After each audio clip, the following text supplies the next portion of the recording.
Well. Wait, I wasn't ready. Okay, go ahead. Are you ready? Yeah. You ready, Thog? Okay. Here we are, 1 year later, from the dawning day of Scissors and Scrubs. I really can't believe that. I know. Yeah. February 26th, 2019. Wow. Here we are with 20,000 downloads later. I would like it to be more, but I'll take 20,000. That's pretty good for year one. And it's our anniversary episode. Yay! Happy anniversary, Love. Thank you. Happy anniversary, Mike. Thank You're you. welcome. Happy anniversary. Okay. So we figured with this episode, we will kind of just talk about how we do it, why we did it, favorite episodes we hated. We're going to read some of the write-ins we have. I have one story I'm going to tell from one of our nurses. It's a funny story. It's not a funny story, but it's a funny story. And I wish I could have her tell it because it's the way she tells it. I think that makes me laugh. But she was like, no, you tell it. You tell it. Okay. So, should we take them all back? 1 year, or how are we going to do this? Sure. So, your baby. I know. Well, so I'd be walking, listening to different podcasts. And one podcast in particular is two women, and I was like, I'd listen to them. They tell good stories. I enjoy listening to them. I'm like, we could do this. We could do this with the OR. We could do this. We should tell our stories. But it's hard to get around that really big elephant in the room called HIPAA. Yeah. And you get around telling these stories with HIPAA. And I kept saying, we should do this. Yeah. And every time we'd be at work, I'm like, this is going on the podcast. You're like, yeah. I'm like, no, Laura, this is going on the podcast. We're going to do this. So then I had a friend in town who she has started a clothing line. Her daughter has cerebral palsy. And I'll tell you what amazing woman. We're going to do a show on her because she is an amazing woman. Yeah. How she gets through life, what she does for her daughter, what her daughter has achieved. She's an amazing woman. So she had hired this woman to help her get her business going. So I was talking with her and I was telling her one of the OR stories. She's like, you need to tell these stories to people. I'm like, well, I kind of want to do a podcast. I have no clue how you'd start. She goes, oh my God, I have a girl for you. I have a girl for you. So I contacted Jackie Zook, who helped us out. And I called you. I'm like, okay, well, we're going to do this. And you said, okay. Yeah. I was blowing you off. Yeah, for I know years. I know you were. I was, okay. Yeah. Okay. Yeah. It's my smile and nod routine. I know. Like, I know. Okay. I know. That's why everything sounds so nice and agreeable. Okay. Yeah. No, I'm not doing that. And then you call. I got a consultant. I'm like, shit. Oh, she's serious. Yeah. She really means she wants to do this podcast. Well, next thing you know, there we are sitting and coming up with names and brainstorming. Yeah. And then we, Laura, you think Mike can do the technical for us? Yeah, I don't see why not. And then we drag Mike into the equation. The next thing you know, we're all at the guitar store buying microphones and headphones and shit. And I don't know what the hell we thought we were doing. We had no idea what we were doing. My husband's just like, yeah, whatever. Brian, I want chickens. Okay, whatever. When we're going to do this? Yeah, okay, whatever. I'm going to do a podcast. Yeah, sure, whatever makes you happy. God bless me. He's just along for the ride. Yeah. So, next thing you know, we're recording our very first episode. And I think we get a lot of pretty good positive feedback from it. I do too. And I think it's funny because when we started, people were like, I think every single one of them was like, how are you going to get around HIPAA? Right. I think people at work were, I think they were like, oh, interested, but they were like, I think they were waiting for us to really blow it, like big time. Yeah. By some HIPAA shit, be fired or something. Be like John Smith on 26. Like, we're not going to say, they're like, you can't actually say anything about patients. I'm like, yep, we do know that. Yep, we do got realize. This. Yep. Like, but you can't say it at all. We're like, yep, I know. And I'm pretty sure we had a few higher ups listening in to make sure we were covering this correctly and not. Yeah. Like, we're not going to really talk about patients. We're going to talk about our experiences, And then once they listened to a few of them, they were like, oh, and it's you're not doing that at all. You're not talking about, when we're like, no, I know what we were going to say. We're not dumb. We're not stupid. Like we know we're nurses too. Yeah, like, we get it. We sign the agreement every year. Right. Yeah. And it's morphed since then too. Right. Like, our first few episodes are really things that I always wanted to talk about, like the Coconut Grove. And we really put a lot of work into those episodes. And then it was kind of like, what do we do now? And then we morphed into the summer series, which I loved doing the summer series. They were just fun. They were just fun. I had so much fun with it. I think the grizzly bear one, that's one of my favorites. Yeah, that's I just couldn't get enough. I mean, I really got carried away with it. I was listening to horrible tapes about it. It was, that was disgusting. I couldn't get enough of the grizzly episodes. But it's morphed. Yeah. And we're all over the place with it. Like I knew we would be, but I love it. And usually every time we release an episode, I get texts all day long. Yes. Either repeating something we said, or I love that, or I thought that was great, or I would have done this. And we like the feedback. I love hearing the feedback. So, well, I have like friends that didn't say anything to me. I was like, all right, they don't listen. Or they didn't like it and they don't want to say anything. Which, whatever. That's fine. It's fine. And then we were out one night, we're driving somewhere, they're like, oh my God, when you were talking about this? I'm like, what? And they're like, when you were saying, I don't even remember what it was. And I was like, in the podcast? They're like, yeah. And I'm like, like, oh my God, I was dying because of the, and I was like, you listen to the, they're like, yeah, I listen every time. And I'm like, oh, and they're like, oh my God, I think it's hysterical. I love it. And I'm like, yeah, blows my mind. I had no idea. Like, I didn't even know they did, but they're like, yeah, I listen to it all the time. Like, I was like, oh, all right, never mind. It's funny because we have a couple of people at work who will be like, oh my God, remember when you said this? And I'll totally forget I have said no it idea because we recorded it 2 months ago. Yeah. Exactly. And they'll quote us. And I'm like, and it just they'll say random things. They won't even say, oh, you said that. They'll just say what we said. And I'm like, I don't know what you're saying right now. And they're like, oh, you're quoting me. Oh, wait a minute. That was my own words. Yeah. Did I say that out loud? But I love it. I love hearing all the comments. I love hearing it. That's why I want the people to write in because I like seeing, and I'm sure we're going to get people who are like, I fucking hate it. I think you girls are stupid. But I'm having fun with it. I have fun. And I mean, I like our friend Justin.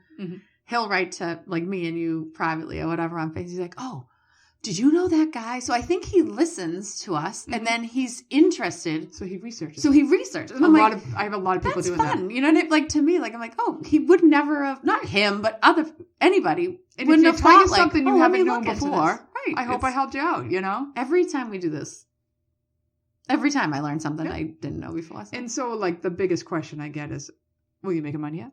Are you making money yet? Okay, FYI, no, we're not making money on this yet. I mean, I did we get had one sponsor. Yeah, for a short time. And some of the merchandise that I think I bought most of. Yeah. But. So she's lost money on this. I'm not doing it for the money. No. I love recording night. It's my favorite. I look forward to it. I'm like, oh, we're recording Saturday. Yeah. And I have so much fun doing this. And some of these stories I get so excited about because I can't wait to tell them. So I'm loving doing it. Yeah. It's fun. And, we're going to do it as long as there's something to talk about, which as long as people are drinking and being stupid. We'll always have something to talk about. What is your favorite episode that you can think of? I think my favorite is the Coconut Grove Station nightclub. I love that episode. It's so tragic, but it's such a good episode. And I think that's what it draws you in because it's like this horrible, both of them horrible, tragic, no, it did not need to happen at all. And I really liked that episode. I thought that was such a great episode. What I hear people tell me they love the best is the penis episode. I hear the nightclub one. I hear the penis all the time. I'm like, all right, I get it. The penis episode. Yeah.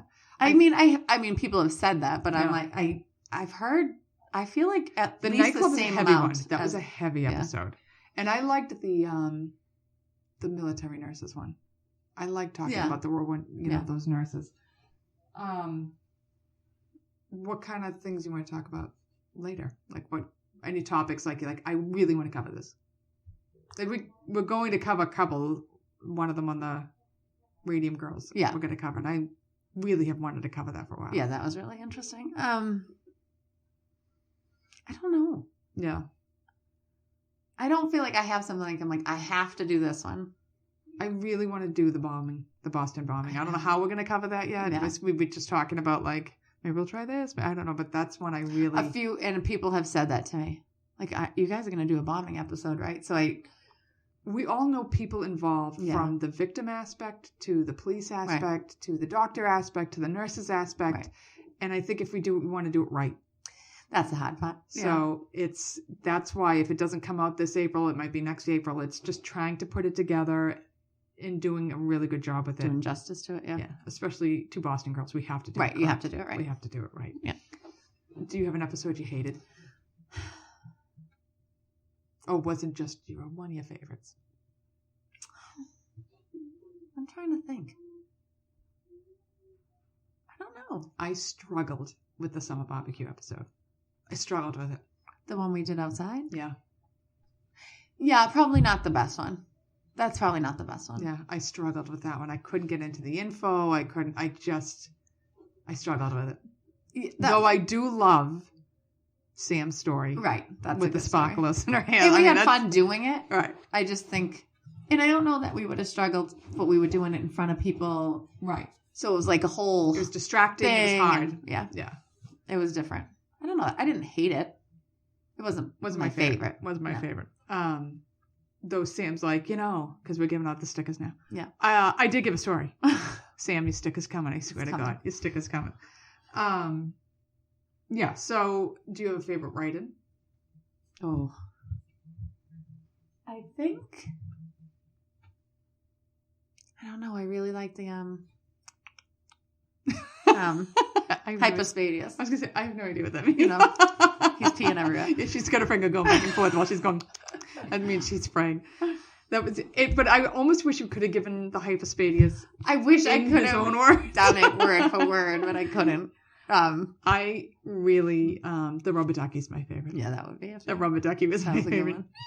Yeah, I love that Was story. a good one. I just like that people write to us. Yes, I think that's funny. Yes, we have a couple more coming up that we're going to talk about, and like I said, I mean, we're constantly stopped and told stories all the time, and it's hard to remember because we get hit with a lot of stories, which is why I'll say to you, like, write it in. No. We want you to write it in because it's easy for us to then read it. Right. And it's in your words when you write it. I know it's a pain in the butt. It takes like 5 minutes to write it out. Right. It doesn't have to be like a paper. Right. Yep. I'm not looking for AMA, or what was it, APA format? Remember that in nursing school? No. Is it? It's because you have your associates. If you had to write nursing theory, you had APA. I think it was APA. Some stupid format. I did it. I just don't know. It was stupid. It was just stupid. I hated it. I probably just did it and didn't realize what I was doing. I was like, you're going to get masters? I'm going to say right here and now, I will never get my master's. Unless you make me. No. Never, ever get my, even if you make me, I'll go work at Marshall's. I'm not getting my master's. That will never happen. I will never write a paper as long as I live. I really don't want to. Ever, for any reason. If my kids were being held at gunpoint, I wouldn't write a paper. Oh. No. Remember, well, I don't know if you remember, but before computers, and you had to draw your margins in. Yeah. And you had to write your title, and you had it in, god damn. I liked writing papers. Oh, hated it. Yet now, doing the podcast, I'm writing a paper every week. I'm good at writing papers. I was good bullshit all day long. Yeah. I just hated it. Good filler. I didn't want to take up the time to do it. But now I'm doing a book report basically every week. Day. Yeah.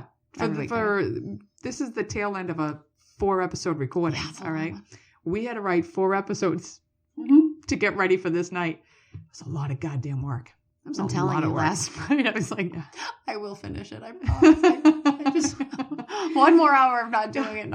And we do it handwritten. Yeah. Handwritten. So we come up with a topic. What do you want to talk about, Laura? I don't know. We're going to do the Radium Girls and Karen Silkwood. And we both, okay. And we literally are texting each other. What are you going to do? Okay, I'm going to do this. Did you remember? Yeah. And then we start investigating, however we're doing it. I go right to Wikipedia. That's step 1. Wikipedia all I day love long. that all things, what is that? All things interesting.com. Awesome. Well, it has awesome articles on it. All right. Well, now I'm going to have to go there. And then if it's somebody, I go to YouTube and I look them up and see if they have anything. Yeah. I mean, that Snapped episode with that Hewitt. Holy shit. Yeah. That was one of the best things I ever dug up. So then we do that. And then I literally, old notebook, pen, write down everything I want to say. Yeah. As you know, I can barely read my writing half the time. But we write it all out. Some of these are like. I've already filled a notebook. So 1 year's down. That's 2019 sitting right there. Yep. File it. File away. Click. All right. So we're going to read a couple of write-ins, I think. Okay. All right. You want to go first or am I going first? We talked about this before. Because then we do. We plan out and we talk about. Said. I think I go first. Okay. All right. I'm not going to give the full name. But this is from Nicole. And it says, hello, Laura and Nicole. Hello. Thank you for the wonderful podcast, Scissors and Scrubs. I love it. And Nicole, I love you. Thank you very much for saying that. Laura, I work with your Aunt Laurie at BWH, and I'm glad, of course, I can barely read. I'm so glad that she proudly told us about you guys. Thank you, Auntie. My Auntie Laurie loves Loves it. Every time I see her. Or she'll text me. Or if I see her, she's like, oh my God, I loved this one and I loved that. And that was so interesting. And I literally tell everybody at the hospital to listen. Because I just feel this is a podcast for nurses. Mm-hmm. This is where you vent. Mm-hmm. This is where we talk about all the shit we see. Right. And I just feel if more nurses could hear about it, and it don't have to be a nurse. You don't have to be a nurse because whatever we talk about, we explain it. Yeah. You don't have to be in the nursing field, the medical field. Right. I feel like we're a niche that not other people are in. Right. And if you are in it, usually there's a couple we've heard, they're not where we are. They're just not what we are. I don't know what we are, but they're not it. So I just I think we would take off. Maybe next year. Oh, my Auntie Laurie's really trying. Okay. Thank you, Auntie Laurie. I would like to suggest you do a podcast on organ, blood, and bone marrow donation. Oh, yeah. We said we're going to do. Yep. I think it might help some people not be afraid. I believe there are still some people who think hospitals limit the care you get so that you'll die if you're an organ donor, which she's right. I've heard people say that. Yeah, people do still say that. Keep up the good work. I love what you're doing. If still available, I would love one of your amazing stickers. I believe you might already have one by now. It should be there any minute. We do want to cover organ donation. Mm-hmm. It's hard because I believe in organ donation 100%. Mm-hmm. But I do have a few of my own conflicting issues with it. So I have to find a way to present it in a very unbiased, technical, forward way. Yeah. Because I don't want to disrupt what the organ bank does. Because they do. It saves lives. People like, oh, you're going to die and that's going to become worm food. Yep. And you could save 10 lives with one person. Mm-hmm. You could somebody who had their leg removed from cancer all of a sudden can walk because you donated a bone, or somebody with corneal issues can see because you donated corneas. A heart, lungs, you can split the lungs. So it's like there's so many things you could do with it, and it's an amazing gift. It has such a bad rap, rap and connotation in the poor organ bank people. In fact, I don't even think they call it organ bank anymore. It's New England Donor Services. And they've changed the name because people are like, oh, here are the vultures looking to get an organ, blah, blah, blah. But I think for the families who donate, it helps them to deal with the tragic circumstances of their loved ones. I really think it does. And we see the families and I think it really does help them. And honestly, I work with the organ bank and the families a lot. That's part of the role I get a lot. And the organ bank people are all the nicest people. They're amazing. They're so sweet to the families. And they're not fake about and they're working like dogs. And they know these people. Yes. Because they've been working with them for days. And they know the family. And they know, oh, what did you say he liked to do? They're respectful. Very respectful. They do an excellent job. Yep. They do. Yep. I mean, there's no joking, no laughing. Those rooms are treated very differently than any other OR. Yep. Very differently. Yep. So, Auntie Laurie, thank you. Mm-hmm. And we will get your sticker to you. And we will work on that. I think we decided what month is organ donation month. I think it was October or something. I think August, October. Whatever organ donation month is when we're going to do an episode on it.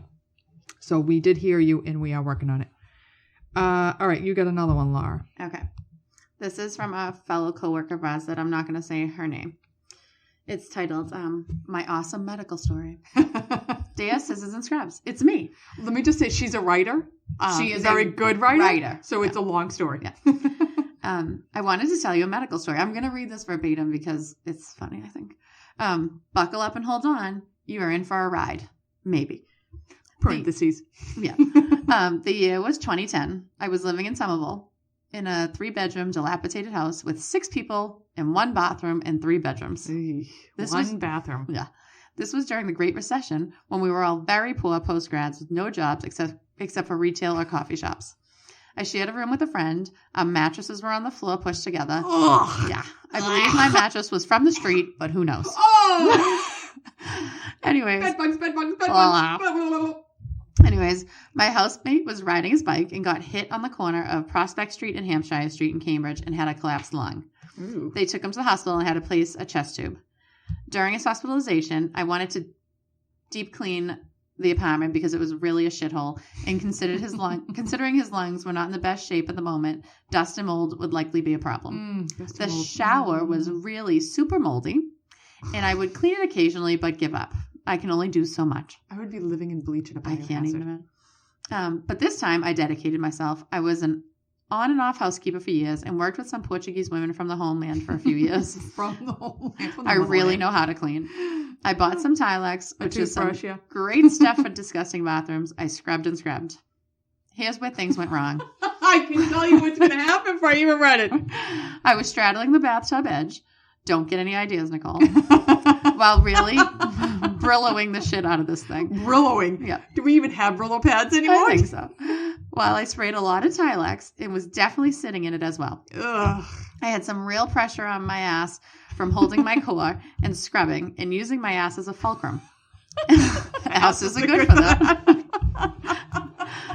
My fulcrum. Fast forward a few days, and I have a certain annoying pain in my crotch. After further investigation, an abscess formed right in my peritoneum.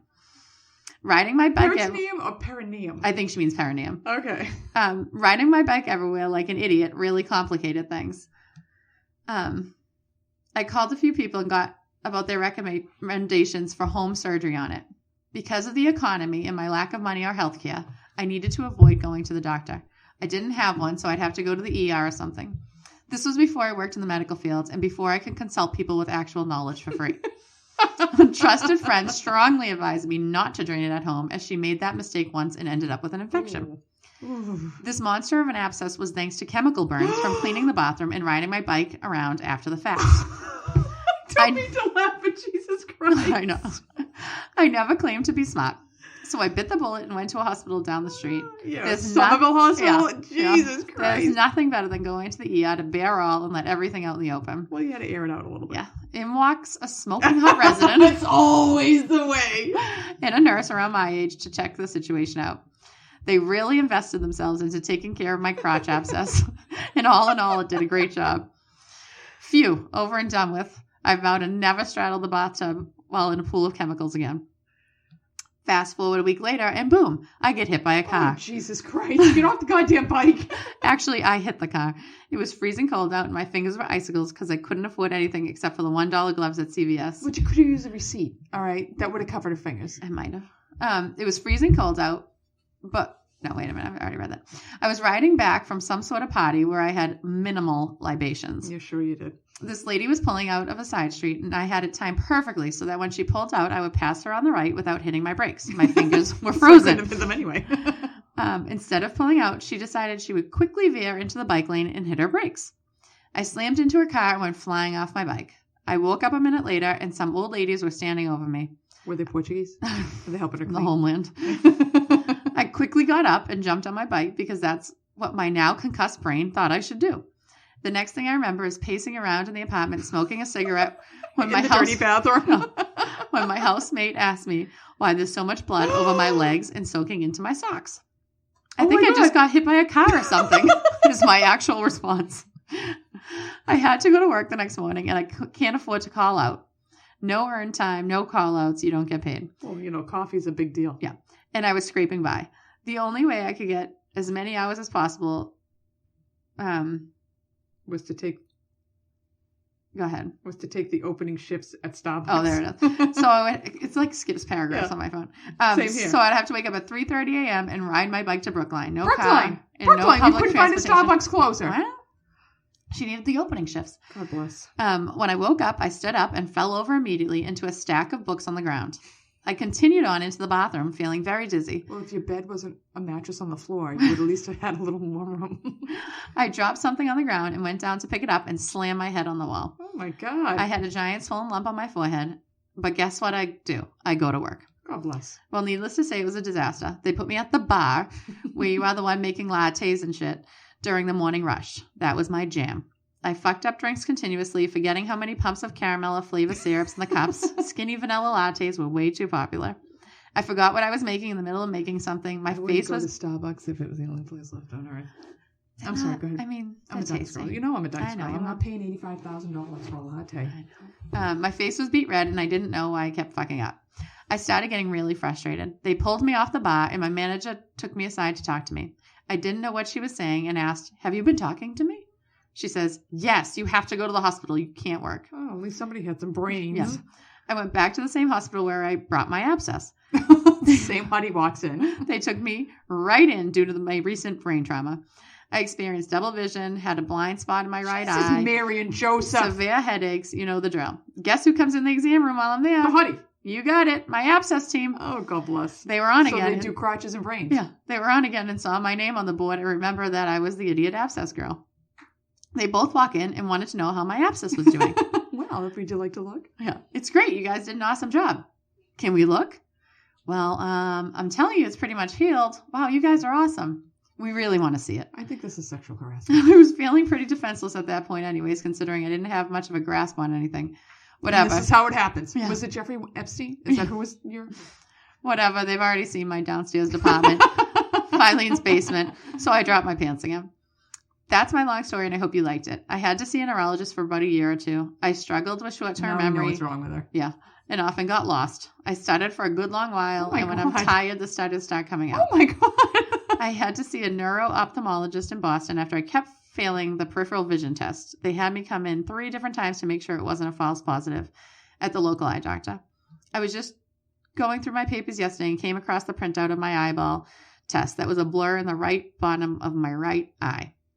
The worst part was going from having such a great memory to losing it, but this slowly rectified itself. It took me about 3 years to pay off the medical bills from the CT scans, MRIs, etc. I don't know if I've told you guys this story before. Another thing, too, is the concussion syndrome stuff. I know you guys did an episode talking about this, but that shit is real. I had 2 brain injuries in less than 12 hours from each other and had 2 other concussions growing up. The doctor did explain to me it would take a lot longer to heal due to past concussions. Oh, and I absolutely was wearing a helmet when this happened. Okay, Laura? Yeah. Love your coworker. I can't believe you burned your nether regions with chemicals. Tilex. I can't. I know. I can't. Yep. Blah. Tilex. That was a good one. Okay, well, the next one we have is a birthing story, I believe, correct? Mm-hmm. All right. So, I gotta find it, because what happens is when they get sent over... Oh, here we go. They get all foobad. Okay. Hi, ladies. I'm a huge fan of the podcast, and I've been catching up since I'm on maternity leave, but I have a pretty interesting C-section story. Excuse me for my man's voice. It's been a long day. I'm sure you've... Yeah, she did. She wrote that right in there. I'm sure you've seen it all. So I was due Christmas Day, but I had a scheduled C-section for the 18th. With my first son, we had to evict him because he refused to come out. Mm-hmm. I can empathize with that. I held on for dear life. Yes, I have claw marks on my uterus where he was like, I'm not going. No. However, my birth plan did not go as scheduled at all. I woke up December 5th, extra miserable. My ankles were all of a sudden puffy. I just assumed 2 weeks left to go. It's nothing. I got to blow this up because it's really tiny writing. No, I'm not going to do that because I'm just going to screw it all up. Okay, we're going to put it close to my face. My everything hurt extra. Plus, the week before I was told I was probably going to have a 9 to 10 pound baby. Why didn't you tell people this? Christ. You shouldn't tell people that. No. You don't want to know anything 9 to 10 pounds is coming out. Do not guess the weight. Don't tell people. Just let it be a surprise. Well, it's because her first son was 8 pounds, so he blazed a path by an ultrasound tech, and that was false. Oh, all right. So he wasn't even. How? No, he wasn't really 9 to 10. They tell these people this all the time. I say that every time. My doctor says it's going to be 10 pounds. Like, they have no idea. It's off by 2 pounds. It can be more or less. I'm like, big. Don't tell people that. Did you hear about the person who had like a 23-pound baby? Did you see that on Facebook? The baby was gross. Yeah. So I went about my day with severe back pain and vagina pain. Oh, I know that pain. I don't think anything of it because with my first son, I went into labor and I didn't think I was going this time either. So I go to my OB appointment and they hooked me up to the monitor. Excuse me with the mistakes because I'm having a hard time because it's tiny writing. I'm old. And we find out I'm contracting 6 minutes apart. Yeah. So my contractions get to 4 minutes apart and the doc tells me to head over to the hospital, which I do. By the time I'm at the hospital, the contractions are now 2 minutes apart.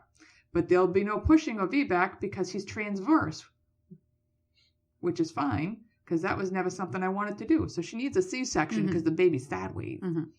Transverse, fucker.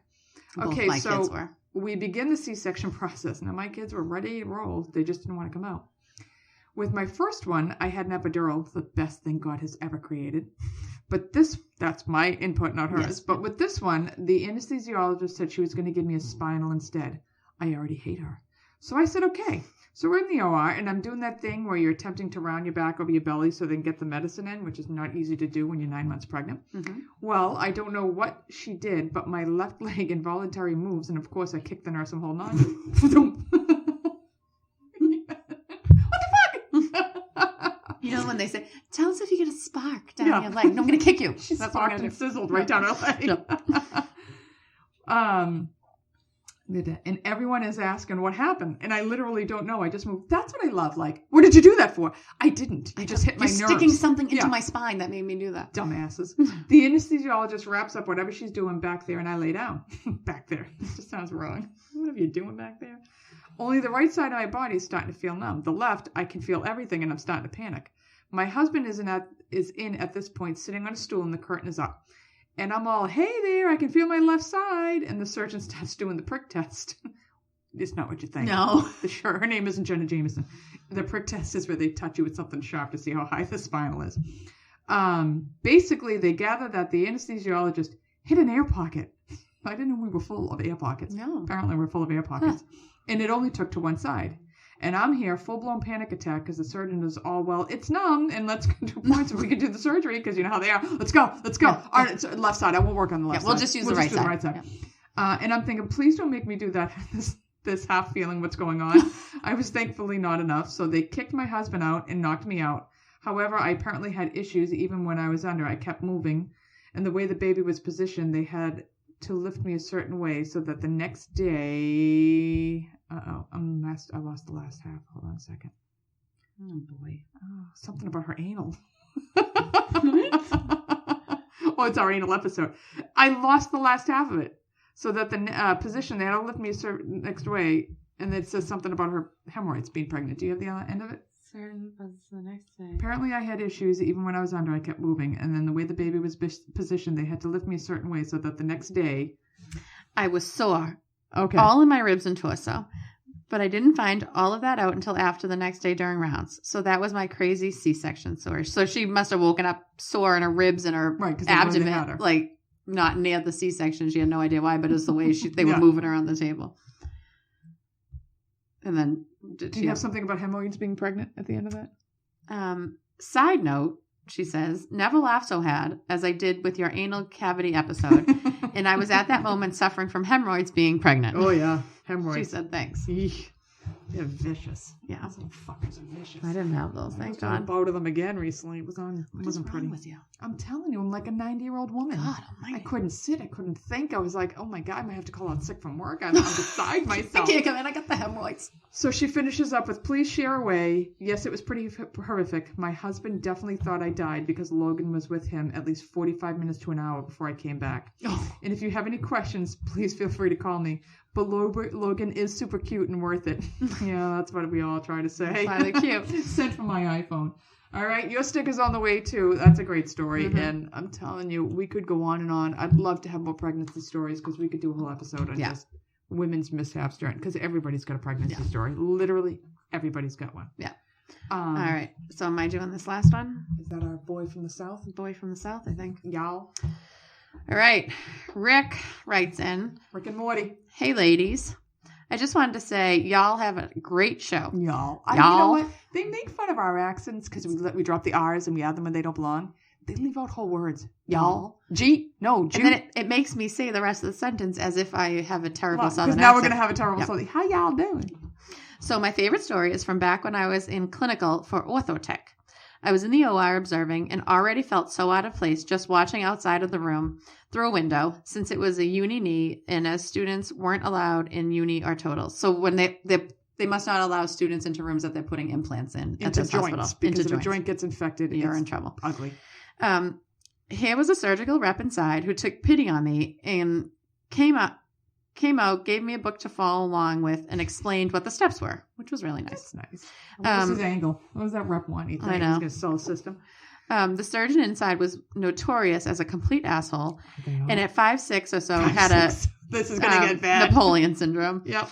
He kept turning around and staring at me through the window. Finally, he pointed at me and told me to get inside. I was scared shitless. He looked at the rep and said I was his problem and I could observe if I could stay out of the way. Oh, God bless. I get tunnel vision because I know if I screw up here, I'm done. I back up and the surgical tech yells, freeze. He said, turn around and see where you are. I turn. And now he's exerting his dominance in the room. Like, listen, kid, this is my spot. I got you. I turn around and I'm less than a foot from destroying the entire sterile that field. That would have been so ugly. Yeah. All he said was, if you destroy my field, I'll kill you. Needless to say, never made that mistake again. Keep up the great show and send a sticker or two my way to promote y'all in Atlanta. Sincerely, Rick. Thank you, Rick. It's on the way, Rick. You know what, Rick? One of these days, we're going to come down south and we're going to do a show. And you guys are just going to love it. Y'all. I used to go when I was working down south. And my first day in the OR at Myrtle, I worked in Myrtle Beach for a while. And I come in, little Boston girl, me and my girlfriend, 2 Boston girls. They were already bullshit because 2 Boston girls were coming down. And I walk in the room and the surgeon's like, how y'all doing? And I'm like, good. Where y'all from? I'm like, oh, I'm from Boston. His entire expression changes. He's like, you're a Yankee. I'm looking around like, actually, I'm a Red Sox fan. Is he talking to me? Are you confusing the two? Who's a Yankee? Because I've never been called a Yankee in my entire life. No. And it went down. We actually bought the women a book, How to Love a Yankee. Wow. Because they did not. We wound up having the most wonderful time with these people. Yeah. Little weird in the lunchroom when they talk about the Civil War like it happened last week. That's a little bizarre. I mean, it's probably time to move on. A little bit. I'm not going to say the outcome. I think we all know what it was. Yeah. The War of Northern Aggression. They will not call it the Civil War. But once you get to know them down there, they are sweet. Mm-hmm. But they would rag on our accents. Mm-hmm. I'm in the room and I need a skin scribe. And I'm like, I need a skin scribe out of the top drawer. What? I need a skin scribe out of the top drawer. I'm sorry. I don't know what you're saying. I'm like, oh, excuse me. Could I have it out of the top drawer, please? And she's like, oh, drawer. You wanted the top drawer. I'm like, yes. Yes, yeah. That's what I wanted. It's like a different language. But they just, Jeet. What? Jeet. Did you eat? Oh. It becomes Jeet. Which is funny because everything they do is so friggin' slow. Right. You wouldn't think they'd talk fast. But they can talk slower because they combine it into one word. Jew? No. Jew eat? Oh, did you eat? Yes, got it. No, I did not eat, but thank you. I'd love to go on break. And the other thing I don't get about the South, Old Bay seasoning. I love Old Bay seasoning. I hate it. And they put it on I love Old Bay seasoning. Boiled peanuts. Have you had boiled peanuts? No. Okay. If you've never had them, go get your gym socks, boil them on your stove, and bring them in the lounge and throw Old Bay seasoning on them. You don't like Old Bay seasoning? No. Like and I think I was scarred from boiled peanuts. That's so good. No. Those boiled peanuts, I still can't get the smell out of my mouth. I think it's the boiled peanuts that you don't like. They were, yeah. Girl, ain't you ever had boiled peanuts? No. I'm like, why would you boil them? Right. You just salt them. They're good salted. Yeah. Why are we boiling them? No. But I love you, Southerners. I really do, because you're a lot of fun, and I do love the accents. Mm-hmm. So maybe someday I'll get down there. But I'm not eating boiled peanuts. No way at all. So, I'm going to finish up with one more story. Oh. And this was a story from someone we work with. Okay. All right. And this is another episode idea that I would love to do. Because when you are a nurse, and, you know, I'm sure there are other professions like this. Even when you're not at work, you're a nurse. Yeah. No matter who you are, a nurse. I have an ass-ache. I have a Band-Aid problem. Mm. What doctor should I go to? You're on a plane. Is there a nurse on the plane? You're driving. Somebody gets run over in front of your car. You have to stop because you can't move unless you'll run over them. You're always a nurse. You're always on. Somebody's always asking you a question. So she is going on vacation with her husband, and she's in the terminal, and she's like watching this scene play out at the airport desk there. I can't think of the word, but where the check-in. The check-in. Counter. She's like, there's a woman checking in, and there's a woman in a wheelchair who looks like she's a breath away from death. She's like slumped over. She's barely conscious. And she's like, I hope she's not getting on the plane. Because she's not going to make it out of this terminal. Oh, there she gets on the plane. Oh, God. She rolls on the plane. Yeah. So she's like, we take off. We're hanging out. She said, and all of a sudden I hear the words nobody wants to hear on a plane. Is there any medical personnel on board? Oh, God. And she's looking around, see if anybody gets up. Nobody's getting up. Mm-hmm. She's like, shit. Shit. I can't be the only one. Vacation. So she gets up, goes to the back of the plane. The half-dead woman is now on the floor of the plane, okay? Uh-huh. She only speaks Creole. Uh-huh. The family only speaks Creole. Uh-huh. Nobody on the plane speaks Creole. They get a man who speaks French, which close. is nothing like Creole. I mean, so he can't. It's French Creole. I can understand nothing she is saying. Bibi, I leave. Voila, done. He leaves. He wants nothing to do with this. So another nurse winds up coming down, and the two of them are looking at her. They're putting oxygen on her, and like it's going bad. Mm-hmm. And she looks at the other nurse, and she's like, I think she's dead. The other nurse is like, I think she's dead too. Oh God! So they both look at the stewardess. I think she's dead. And the stewardess is like, okay, you're gonna have to help me put her near the window. And she's like, what? She's like, what do you think I'm gonna do with her? This happens all the time. She's like, what? All the time? So they have to pick her up and sit her and lean her against the window, and they leave the oxygen mask on. Thank God this woman was African American, because you won't notice how gray she is like you would on somebody who's Caucasian. So what the stewardess said is many of these families cannot afford to fly their loved ones home when they've passed away. So they take them very sick before that and bring them back to their home country because it's cheaper. Right. Well, yeah, because they're only buying the airplanes. Correct. Yeah. And they're dying on the plane. So it happens often. Oh my God. So she was like, oh my God, we're flying with a dead body, which I think happens more often than people not. So she's I mean, if they're just propping them up with oxygen on, exactly. Like everybody could be she's dead. like, I think a doctor showed up at one point, and she's like, but he did nothing. He was like useless. So she gets back to her seat, and her husband's like, how did it go? She's like, you want to have it? He's dead. She's dead. She's dead. She's dead. Do you understand? She's dead. We're flying with a dead woman. The people behind her like, how'd it go? She's like, not good. No, it's not good. Not good. Don't go to aisle 43. And I want to give a shout out to this nurse. You know your story. You know who you are. Yeah. I'm a nurse. I'll go in. I do my job. Mm-hmm. I'm semi-compassionate. Mm-hmm. I get it done.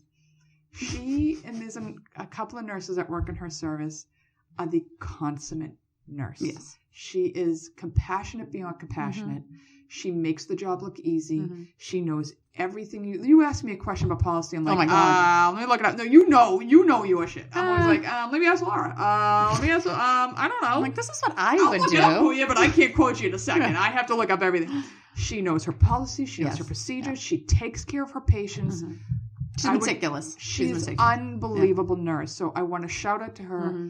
I want to shout out Chris. You know who you are. Mm-hmm. You guys are phenomenal nurses, mm-hmm. and I know on the shift you work and the services you work on, it's thankless. Mm-hmm. Know that your colleagues are recognizing the fantastic nurses you guys are.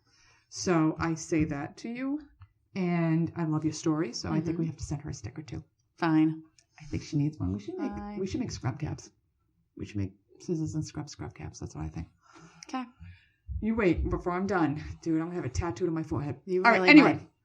So things for the future. We're going to try to get the live shows. It's going to happen. It may be a couple of years. It may be the end of the year. It's going to be. It's going to happen. If there's any doctors out there, I'll just need a script of Ativan or Xanax. I want to travel with this so bad. I hear all these other podcasts. We're in Texas. We're in Alaska. That's going to be us. Okay. That's it. Okay. So we're doing it. All right. It's done. Can we go to nice places? Yes. Okay. We can go to Italy. They don't speak English though. Jack takes Italian. Bingo. He'll translate for us. Yeah. All right. Maybe I'll carry my little yellow card like the chick from Munchausen's. Yes. And I'll just pretend and sign. I only speak English. All right. So a year in, 20,000 downloads. Let's triple that by the end of next February. All right. Let's triple that. Love hearing from all of you. Please keep writing in your stories. We have plenty of stickers to give out. We love hearing from you. Yes. Even if it's just a hey from wherever you're from, right, just that you're listening. On your reviews. Just let us know you're listening, where you're from. I'd like to know if we're making it farther than Massachusetts. Mm-hmm. I know we really aren't. We are in Atlanta, y'all. Y'all, love you all down there. So thank you for listening. Thank you for helping this dream of mine to come out. Mm-hmm. And we'll get some great shit coming for you this year. Yeah. All right. Bye. Like, subscribe, rate, and review the Scissors and Scrubs podcast on whatever podcast app you listen to us on. Follow us on Twitter, Facebook, and Instagram at Scissors and Scrubs. And email us any of your stories or thoughts to scissorsnscrubs@gmail.com.